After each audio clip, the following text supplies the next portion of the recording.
Welcome to The Explainer. Today we're jumping right into the deep end with the fascinating, and let's be honest, pretty controversial ideas of philosopher Rudolf Steiner.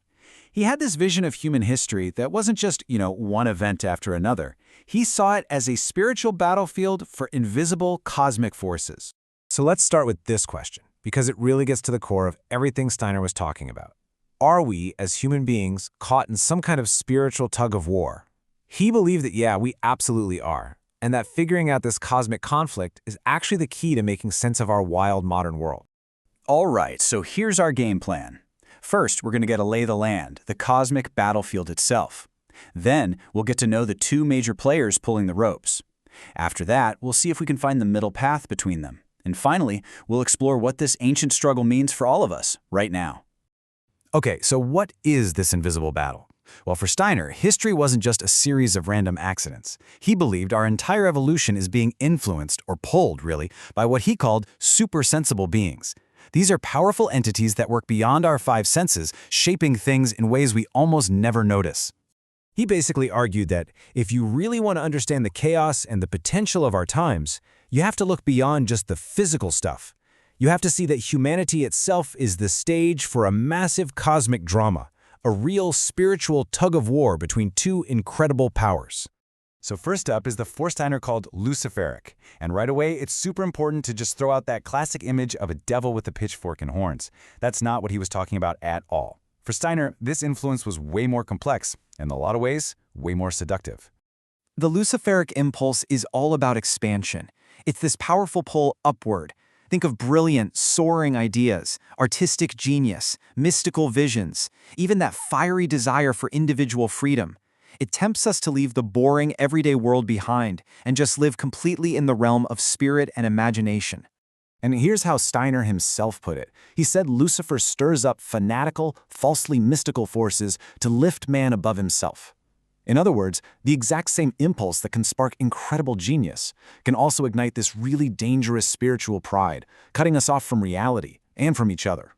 You can see right here that this Luciferic influence is a total double-edged sword. On one hand, Steiner said it's what gave us ancient wisdom and beautiful Greek art. But on the other hand, the dangers are huge. Ego, pride, a kind of spiritualism that's so intense, he believed it could physically mess with our fluid systems, like our blood and our breathing. The ultimate goal of this force? To get us to just float away from Earth entirely. So, let's swing over to the other side of this tug of war. This is where we meet the opposing force, a being Steiner called by an old Persian name, Ahriman.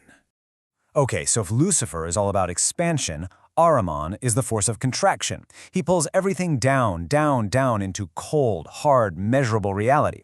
Ahriman is the spirit of pure, calculating intellect, of that scientific materialism that says, hey, if you can't weigh it or measure it, it just isn't real. Steiner wrote that Ahriman is the power that makes man dry, prosaic, philistine, that ossifies him. I love that word, ossifies. It means to turn into bone. It's like the hardening of the human soul. The tendency to become so rigid and materialistic that you just reject things like art and beauty. So let's put them right next to each other. It's so clear, right? You've got Lucifer, the upward pull into spirit and fantasy, working on our fluid, dynamic systems like our blood and breath. And then you've got Ahriman, the downward pull into cold, hard matter, working on our solid, structured systems like our nerves and our skeleton. Two equal and opposite forces. And there we are, caught right in the middle. Now this Ahrimanic influence, Steiner said, is incredibly subtle, and it is everywhere in our modern world. It works through ideas we think are normal or even good. Things like having absolute faith in scientific materialism, or the rigid you versus me divisions of nationalism. The ultimate goal is to trap human consciousness in the material world so completely that we totally forget we even have a spiritual core. Okay, so if we're being pulled in these two extreme directions all the time, how are we supposed to live? I mean, how do we keep from being torn in half?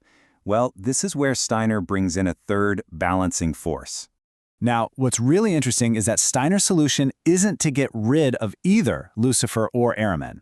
In his view, we actually need both of them. Lucifer gives us that spark of creativity and freedom. Ahriman gives us clear thinking and helps us keep our feet on the ground. The real human job, he said, is to consciously hold the center, to be like a pendulum finding its balance, using the gifts of both without getting captured by either one. And he didn't just see this as some internal psychological struggle. He saw it playing out across all of human history. He actually claimed that around 3000 BC, Lucifer incarnated in a human body in the East. Then, right at the center of the timeline, you have the incarnation of Christ, the key balancing event for humanity. And he predicted that sometime in our near future, Ahriman will do the same thing, incarnating in a physical body right here in the West. So this is the crucial point. In Steiner's view, what he called the Christ impulse isn't about choosing a side or joining a specific religion. It's the spiritual force that gives us the strength to find and hold that perfect, delicate balance between the upward pull of Lucifer and the downward pull of Ahriman. So this whole cosmic picture isn't just a cool story, it's a map for how to live. Step 1 is just to notice these poles inside yourself. When are you drifting off into fantasy? When are you getting cold and materialistic? Then step 2 is to make a conscious choice for that middle path, to actively try to bring spirit and matter together in your own life. And all of this brings us right here, to our modern world. Steiner wasn't just talking about ancient history. He believed he was sounding a huge alarm for our time, a moment he saw as a massive turning point for the future of humanity. He pointed to the beginning of our modern age, back around the 15th century, as the moment when the Ahrimanic influence really started to pick up speed. He said the rise of scientific materialism wasn't an accident. It was a centuries-long, conscious preparation by these Ahrimanic forces to create a world that would be ready for his eventual physical arrival. So when you look at it this way, our lives today are playing out inside this huge, 6,000-year cosmic story. Kind of reframes our modern problems, doesn't it? They're not just temporary issues, but maybe the climax of a spiritual drama that's been going on for millennia. So the stakes, according to Steiner, are about as high as they can get. The challenge for us right now is to wake up, to develop a spiritual way of seeing the world so we can actually notice these forces at work. The goal is to face the peak of this Ahrimanic age with our eyes wide open, so we don't get tricked by the great deception. The belief that this material world is all there is. And that brings it all back to us, right here and now. I mean, we live in a world that is saturated with digital technology, which by this definition is a deeply Ahrimanic force.